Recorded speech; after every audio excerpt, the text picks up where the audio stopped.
Bonjour à toutes et à tous, bienvenue dans l'École du Futur, je suis ravie de vous retrouver. Au sommaire de cette émission, on ouvre comme toujours avec notre focus, parce que bien utiliser les écrans, ça s'apprend au quotidien et en famille. Le Plémy vous propose un nouvel épisode de votre série La famille tout écran. Et puis, vous en avez peut-être entendu parler ces derniers jours, un nouveau moteur de recherche conversationnelle tricolore a fait son apparition sur Internet. Une apparition remarquée puisque le projet né en Normandie, à Évreux plus précisément, est soutenu par Xavier Niel. Et nous avons le plaisir d'en recevoir les cofondateurs aujourd'hui dans l'École du Futur. Et ces cofondateurs, ce sont Sylvain Perronnet, bonjour. Vous êtes donc l'un des cofondateurs, mais également CEO de ce moteur de recherche. Et puis Guillaume Pitel, bonjour. Vous êtes CTO et vous aussi cofondateur. On va en parler dans un instant, mais d'abord, c'est le focus. Focus aujourd'hui sur une utilisation saine et maîtrisée du numérique dans les foyers. C'est avec le Clémy et sa série La famille tout écran. Je vous laisse profiter de votre nouvel épisode.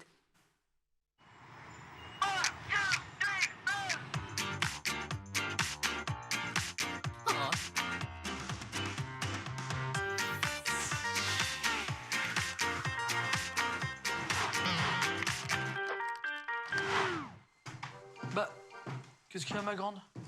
J'ai fait une grosse bêtise. J'ai trahi ma meilleure copine. Muriel? Pas Muriel, Maïwen, ça fait 4 fois que je te le dis. Qu'est-ce qui s'est passé? Une fille de la classe t'a mis une photo sur les réseaux sociaux pour se moquer des roues. Et moi, sans faire exprès, j'ai liké. Et maintenant, elle veut plus me parler. Bah oui, elle tape tellement vite sur mon clavier qu'elle s'est même pas rendue compte de la boulette. Eh, t'as qu'à supprimer ton like. Mais c'est trop tard, elle l'a vu. C'est pas très grave non plus. Tu sais que ça peut être apparenté à du harcèlement. Pauvre Muriel. Je confirme, vu le texto que j'ai reçu juste après, c'est tendu comme un câble. Bon, écoute, je suis sûre que ça va s'arranger. Tu vas aller la voir chez elle, en vrai, les yeux dans les yeux. Tu vas lui expliquer, t'excuser et voir comment tu peux réparer ça. Non, non, non, c'est la loose. Carrément. J'aimerais pas être à ta place, hein. Oui, on croit que c'est pas grave. On like, on partage, sans vérifier si ça n'a pas causé du mal. C'est le début du harcèlement, les amis. Et on risque des poursuites judiciaires à jouer à ce petit jeu-là. Alors mon conseil, ne likez pas n'importe quoi. Et ben voilà, tout s'est arrangé. Elle est sympa, cette Muriel. Christelle? Cyrielle? Michel? Gisèle? Depuis que les moteurs de recherche sont boostés à l'intelligence artificielle, ils ont tendance à directement répondre à nos questions, parfois même sans nous renvoyer directement vers les sites qui produisent l'information. Résultat, un web avec des contenus qui existent toujours, bien évidemment, mais qui deviennent de moins en moins visibles. Alors peut-on imaginer un autre modèle, un moteur qui remettrait les sources en avant, qui valoriserait la diversité des points de vue et qui serait en plus développé en France ? Eh bien, peut-être bien. En tout cas, c'est ce qu'essayent de faire mes invités avec Hibou, à découvrir tout de suite dans le talk. Et pour m'accompagner en plateau aujourd'hui, j'ai le plaisir de recevoir deux invités, les cofondateurs et respectivement CEO et CTO de Hibou, Sylvain Perronnet à ma droite et Guillaume Pitel à ma gauche. Merci d'être avec nous aujourd'hui. Alors, on va peut-être commencer avec vous, Sylvain. Dans cette émission, on aime bien commencer par un petit pitch. 30 secondes pour nous présenter Hibou. Oui, alors tout à fait. Donc, Hibou, c'est un moteur de recherche qui a une brique conversationnelle, donc avec lequel on peut interagir pour affiner ses demandes, pour avoir des meilleures informations. Moteur conversationnel qui va présenter une pluralité de sources pour aller vers un meilleur web, avec, on va dire, moins de bulles de filtrage, c'est-à-dire d'enfermement dans des informations qui ont été choisies. Donc, plus de diversité, un moteur qui est souverain et qui a, on va dire, un comportement plus vertueux envers ses utilisateurs plus globalement. Guillaume, d'où est-ce qu'elle vous est venue, cette envie de développer votre propre moteur de recherche? Parce que c'est quand même une aventure un petit peu vertigineuse, il faut le dire, quand on sait que, par exemple, le web est dominé à 90% par Google. Exactement. Alors, ça a été une longue histoire. Pour faire court, avec Sylvain, on a une appétence pour la recherche académique depuis longtemps et on a beaucoup travaillé dans des domaines liés à la recherche d'informations. On a commencé avec Babar, qui crawlait le web, qui avait un index du contenu du web de manière assez massive. On a donc réussi ce premier défi qui est assez énorme de pouvoir crawler jusqu'à 3 milliards de pages par jour. Et ensuite, on s'est dit qu'à un moment donné, il était temps d'envisager de se lancer dans la grande aventure. Parce que, notamment, il y a eu un bouleversement qui est arrivé ces 3-4 dernières années sur l'arrivée massive de la générative AI, l'IA générative et les grands modèles de langage. Et ça nous a permis de débloquer certaines choses dans notre vision de comment on pouvait faire un moteur de recherche qui puisse concurrencer les meilleurs.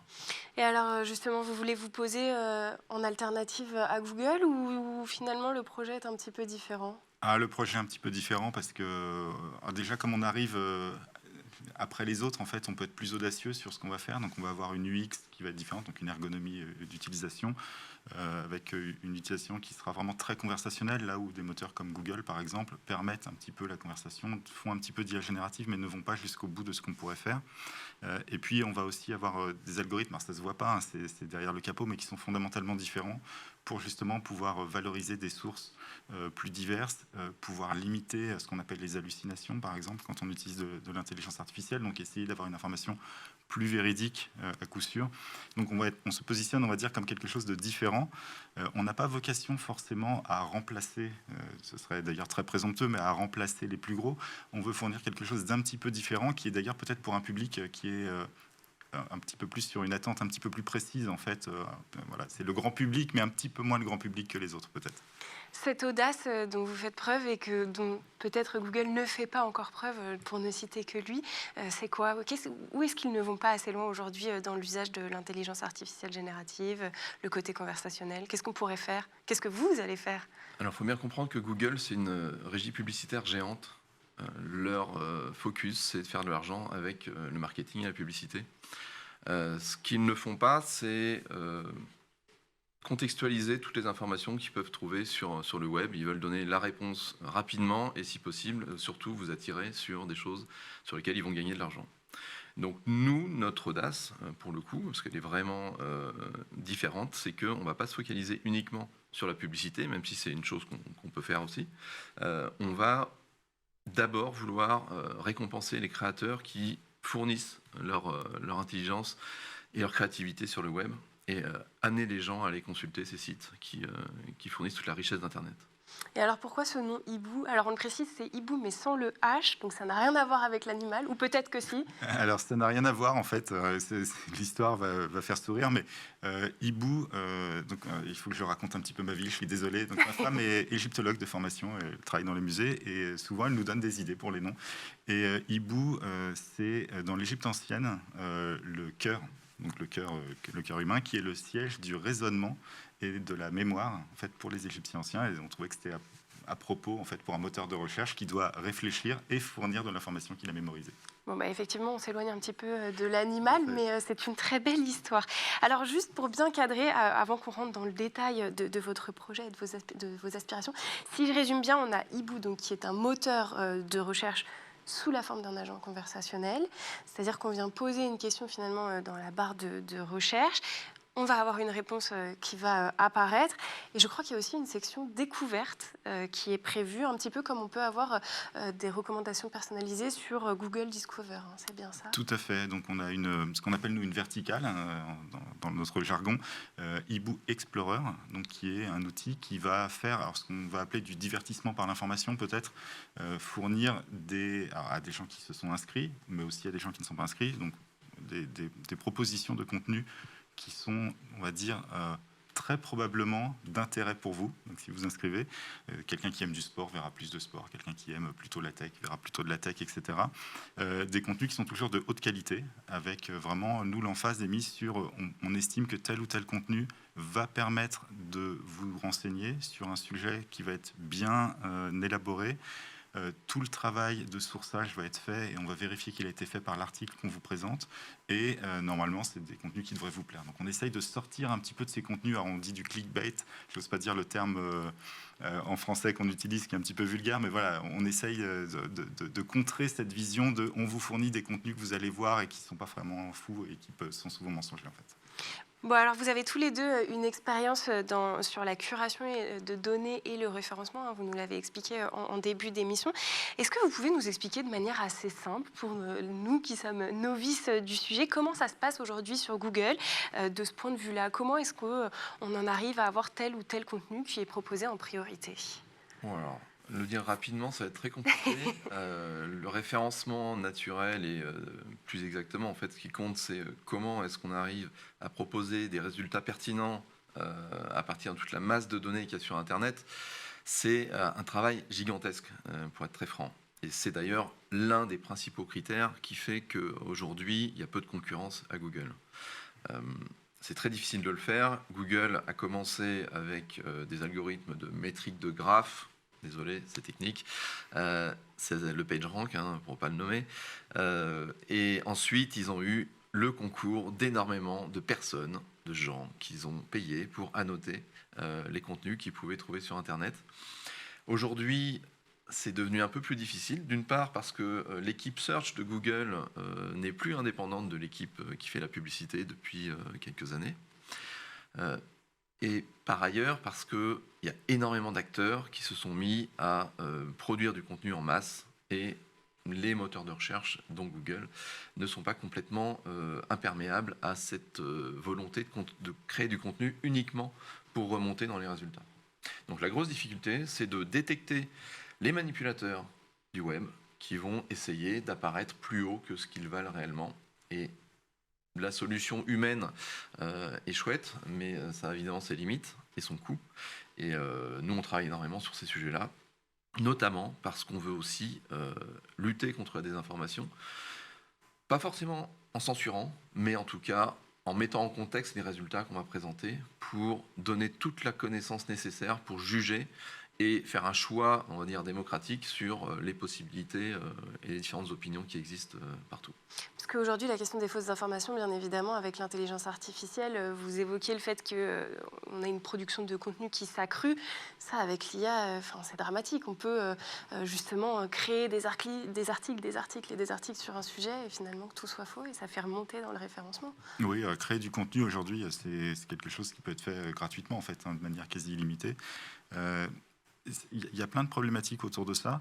Il y a deux problématiques différentes. Il y a ceux qui vont créer des contenus qui sont mensongers et qui vont être attractifs pour nous, en fait. Et donc, on va avoir tendance à vouloir les voir. Et comme on va vouloir les voir, Google va apprendre, Google ou n'importe quel autre moteur, attention, va vouloir apprendre à nous les montrer et ça va être problématique. Et puis, il y a aussi simplement les artefacts techniques de l'IA générative, où l'IA générative produit du contenu qui est faux, parce qu'elle est fabriquée ainsi. Et donc là, c'est là où nous, on travaille techniquement aussi sur comment réussir à contrôler une IA générative pour éviter qu'elle mente, en fait. C'est de l'anthropomorphisme, ce que je suis en train de faire. Elle n'a pas d'intention, mais qu'elle raconte n'importe quoi, en fait. Alors, on l'a compris, finalement, ce que vous déplorez en partie, au-delà justement de ces fausses informations, c'est aussi le fait que les moteurs invisibilisent les créateurs de contenu. Et par là, on entend aussi bien les blogueurs que les journalistes, les photographes et toute personne finalement qui contribue au web. Ça existait déjà avant l'arrivée de l'IA générative, cette invisibilisation? Oui, tout à fait. En fait, la plupart des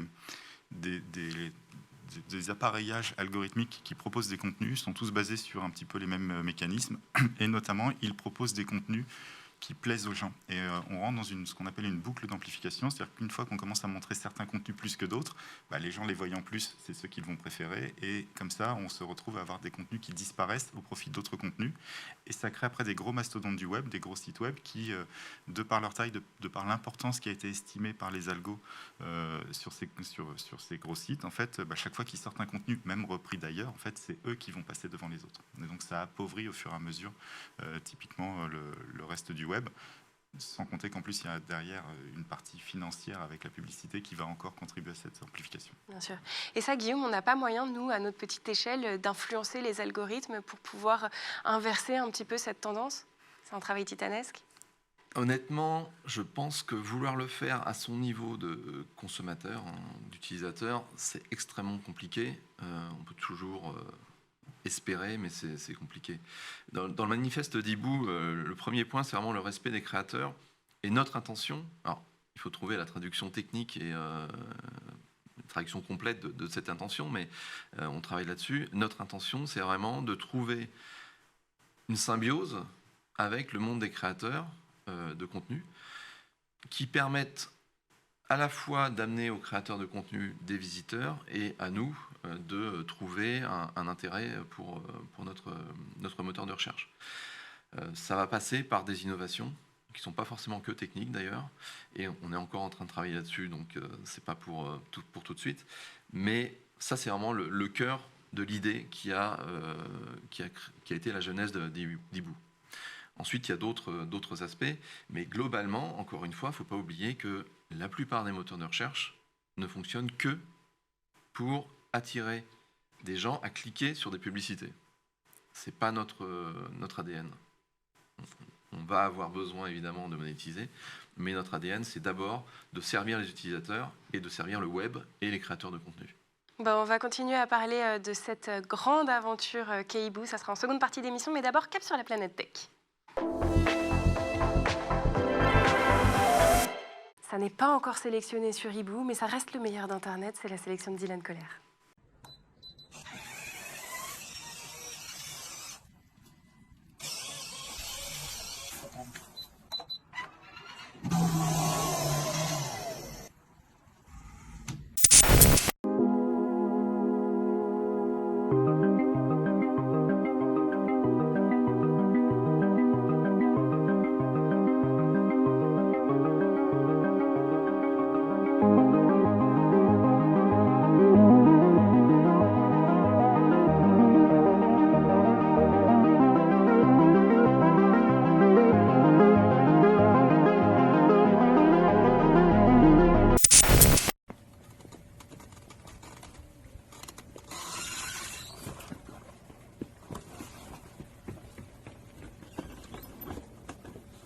Nice.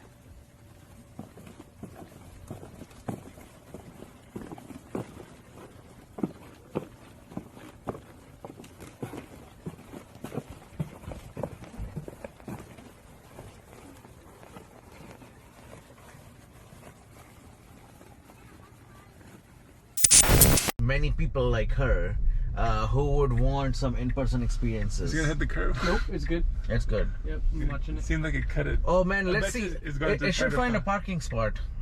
Let's see. There's some parking spots available right there. Well, let's see if it'll Let's do see. it. I think it's gonna do it totally. Let's What go. if it doesn't? Let's go. Oh! Oh man. What if it could listen to us and we tell it?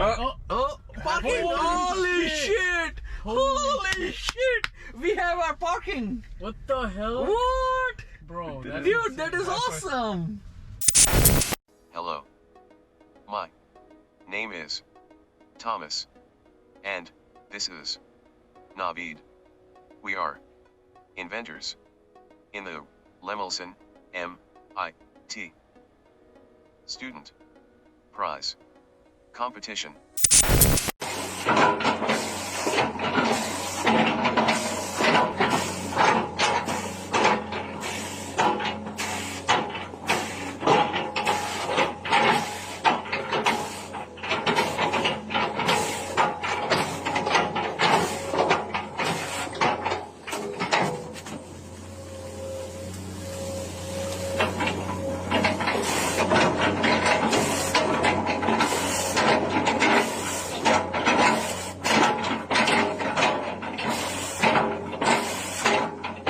Et nous voilà de retour sur le plateau de l'école du futur. Si vous nous rejoignez, bienvenue sur School TV. Nous parlons aujourd'hui d'un nouveau moteur de recherche tricolore. C'est tout de suite dans la seconde partie du talk. Et c'est toujours avec mes invités, bien évidemment, les cofondateurs de Hibou, Sylvain Perronnet, Guillaume Pitel. Alors, juste avant de partir en pause, on a commencé à évoquer un petit peu l'importance des sources, du fait de remettre un petit peu en avant les personnes qui participent au web, tous les créateurs de contenu. Et vous, l'une de vos promesses chez Hibou, justement, c'est de les remettre en avant, ces sources. Comment est-ce qu'on va les remettre en avant? Comment est-ce qu'on remet de la valeur? C'est une question qui n'est pas facile, sur laquelle on travaille encore, en fait, hein, il faut bien le comprendre. Il y a plusieurs choses. D'abord, c'est comprendre quelles sont les sources qui ont de la valeur, parce que pour pouvoir les mettre en avant, il faut les trouver.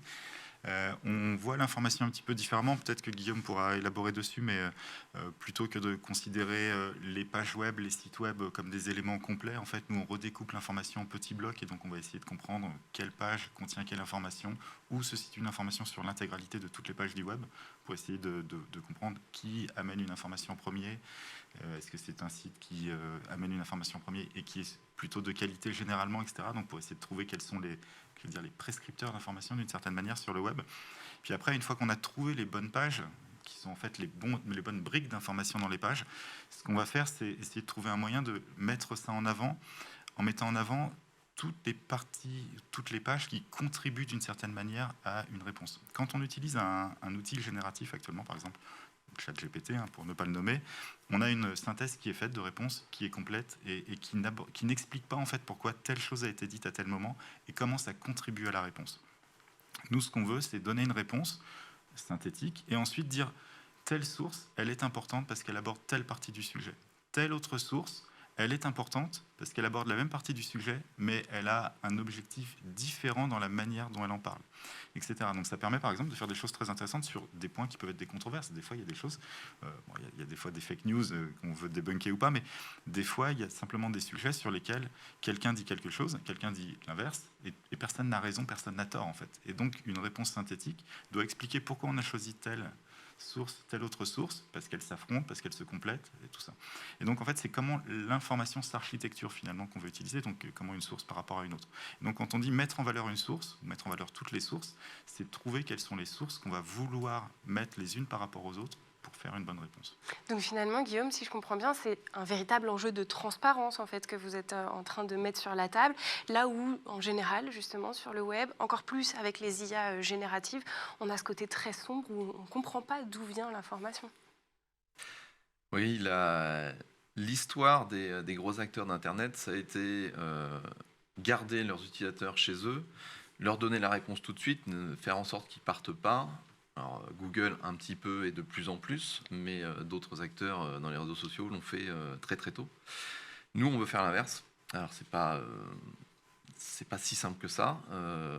On veut amener les gens à aller chercher les informations qu'on va trouver autour de leur sujet d'intérêt, et on va essayer de leur donner toutes les informations, tout le contexte pour arriver à ça.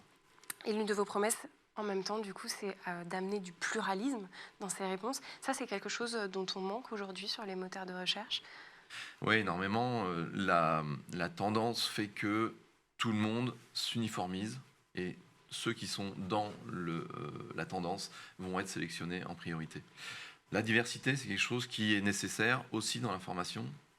Il faut connaître l'avis de ceux qui n'ont pas le même avis que soi, pour pouvoir le comprendre et pour pouvoir aussi argumenter contre. Sylvain, finalement, est-ce que vous pensez que toutes ces données, le fait que vous soyez transparent, le fait que vous remettiez les sources en avant, le fait que vous ameniez un pluralisme, c'est des choses qui inquiètent les gens, qui vont les toucher? Alors, je ne sais pas si ça inquiète les gens consciemment actuellement, mais je pense que ça va les toucher, oui, c'est notre pari d'ailleurs. Aujourd'hui, on a un web qui, on va dire, ne va pas dans le sens de l'amélioration de la société. Vu comment, en fait, il ne faut pas oublier que les décisions qu'on prend en tant que citoyen, par exemple, sont largement pilotées par l'information qu'on a et comment on va la percevoir. Vous êtes journaliste, je ne vais pas vous l'apprendre. Et donc, ce qu'on se dit, c'est qu'en en prenant les gens pour des gens intelligents, en fait, et en leur fournissant une information qu'ils peuvent traiter eux-mêmes, dont ils peuvent décider si elle est correcte, incorrecte, voir toutes les sources, on pense que ça va dans un bon sens pour la société, pour prendre des meilleures décisions, des décisions plus informées pour les gens, et donc forcément, ça va leur plaire, parce que ça va leur fournir une forme de service. Voilà. C'est notre pari. Est-ce qu'il existe des études aujourd'hui peut-être qui nous indiquent justement la sensibilité des gens vis-à-vis d'un web vertueux, ou est-ce qu'on n'a pas vraiment de données là-dessus? Alors, je ne pourrais pas vous citer une étude. Ce que je constate, c'est qu'il y a beaucoup d'acteurs du web sur les réseaux sociaux qui se plaignent de la tendance. Alors, Cory Doctorow l'a appelé l'enchetification. On ne va pas la traduire, mais globalement, c'est cette tendance qu'ont toutes les plateformes du web à s'uniformiser et à essayer de capter, de garder captifs leurs utilisateurs. Ça va à l'inverse d'une information éclairée et d'un débat ouvert qui est nécessaire à la démocratie, qui est nécessaire aussi à la défense de la démocratie. On parle souvent de souveraineté. Pour moi, l'important, c'est pas d'avoir le contrôle. La souveraineté, c'est pas juste avoir le contrôle. C'est d'avoir la capacité, le pouvoir de maîtriser les informations qu'on capte Et si vous allez de temps en temps voir les news sur Fox News, vous vous rendez compte que ceux qui consomment ce genre de médias sont complètement dans un entonnoir qui leur bloque complètement la vision, quoi. Donc oui, c'est extrêmement important pour nous. C'est certes pas seulement technique, hein, c'est aussi éthique, moral, je sais pas. Mais en tout cas, c'est vraiment l'un des critères qui a fait qu'on s'est lancé là-dedans. Puisque vous êtes justement sur les enjeux de démocratie, de souveraineté numérique, des moteurs de recherche français, il en existe déjà, hein, comme Quant, Lilo, YouCare. Ils sont loin de concurrencer aujourd'hui les géants américains. Qu'est-ce qui explique aujourd'hui que les Français ne les utilisent pas plus? Et là, je pense forcément à l'avenir de Hibou. Est-ce que les Français utiliseront Hibou? Qu'est-ce qui fait qu'aujourd'hui, on bloque encore? C'est une question. Alors, c'est une question qui est un peu délicate. Moi, je ne vais pas taper sur mes confrères, hein, surtout que j'ai travaillé pour l'un d'entre eux dans le temps. Donc, il y a plusieurs choses qu'il faut voir. D'abord, il n'existe pas tout à fait encore de vrais moteurs de recherche souverains indépendants en France. La plupart ont utilisé ou utilisent encore partiellement des index qui sont fournis par des tiers. Donc, notamment, souvent, c'est Bing qui fournit. Maintenant, il y a Brave aussi, qui est un acteur américain qui fournit un index de recherche. Donc, déjà, ça ne correspond pas tout à fait à ce qu'on pourrait appeler un vrai moteur de recherche. Après, on voit qu'il y a une modification de l'usage. Ce qu'on propose, c'est de faire la même chose qu'un géant qui fournit un résultat de bonne qualité par rapport aux objectifs qu'il s'est fixés, c'est difficile de concurrencer. Si je vends le même produit, je ne sais pas si on peut donner des marques ici, mais voilà, si je fais une imitation de Coca-Cola, j'arriverai jamais à dépasser Coca. Voilà. Par contre, si on fournit quelque chose de complètement différent et que les gens s'en rendent compte, là, il y a forcément, c'est ce qu'on pense, une partie de la population qui va être intéressée. Est-ce que ça va intéresser 90% de la population, un moteur qui est très différent dans les résultats qu'il fournit, etc. Peut-être pas. Mais ce qu'on veut, c'est commencer à pénétrer le marché et avoir un petit pourcentage du marché, des gens intéressés, et que ça cascade, que ça fasse une boule de neige comme ça. C'est vrai qu'en ce moment, en plus, il y a une préoccupation très importante pour les gens qui est celle de la souveraineté. Vu la situation géopolitique, hein, voilà, c'est évident. Et donc là aussi, on s'aperçoit qu'il y a une forte demande, il y a une attente, et donc on pense que c'est le moment. En fait, ce qui a été fait il y a quelques années par d'autres acteurs n'était pas dans ce contexte qui est aujourd'hui très très différent et qui peut vraiment pousser une solution française ou européenne de grande qualité. Bon, en tout cas, c'est ce qu'on vous souhaite dans cette émission. Vous vouliez réagir, Guillaume? Oui, si je peux juste préciser ce que Sylvain vient de dire. Effectivement, tous les acteurs européens jusqu'à maintenant ont été dépendants, et c'était un choix initial de lancement, ont été dépendants d'un index externe, en l'occurrence américain. Les index web, quelque part, c'est plus important que le moteur lui-même. Le moteur de recherche, c'est l'interface pour les utilisateurs, mais l'index du web, c'est la source de la donnée. Et cet index du web, c'est extrêmement important qu'on puisse avoir la maîtrise dessus. Les choix de censure, les choix de mettre en avant, c'est des choix qui sont fondamentalement importants pour la démocratie et pour l'information. Et ce qu'on fait, nous, c'est d'abord un index du web et en plus, par-dessus, un moteur de recherche que tous les utilisateurs pourront utiliser. Bon, on arrive à la fin de cette émission. Juste en un mot, Sylvain, Hibou Explorer est en bêta publique depuis le mois dernier, je crois. Ça signifie que quiconque peut le tester aujourd'hui? Tout à fait. Tout le monde peut aller sur explorer.hibou.io pour tester cet outil donc de proposition de contenu informatif personnalisé. Et voilà, je n'ai pas plus à dire, il faut y aller, il faut s'en servir. Il faut y aller et puis surtout ça vous permettra d'avoir des retours pour encore améliorer le produit. Merci beaucoup Sylvain Perronnet, Guillaume Pitel d'avoir été avec nous. Je le rappelle, vous êtes tous les deux les cofondateurs de Hibou. Merci aussi aux équipes en régie, à Lilian Brémond d'avoir produit cette émission et surtout merci à vous de nous avoir suivis. On se retrouve dès lundi. Je vous souhaite un excellent week-end. D'ici là, portez-vous bien.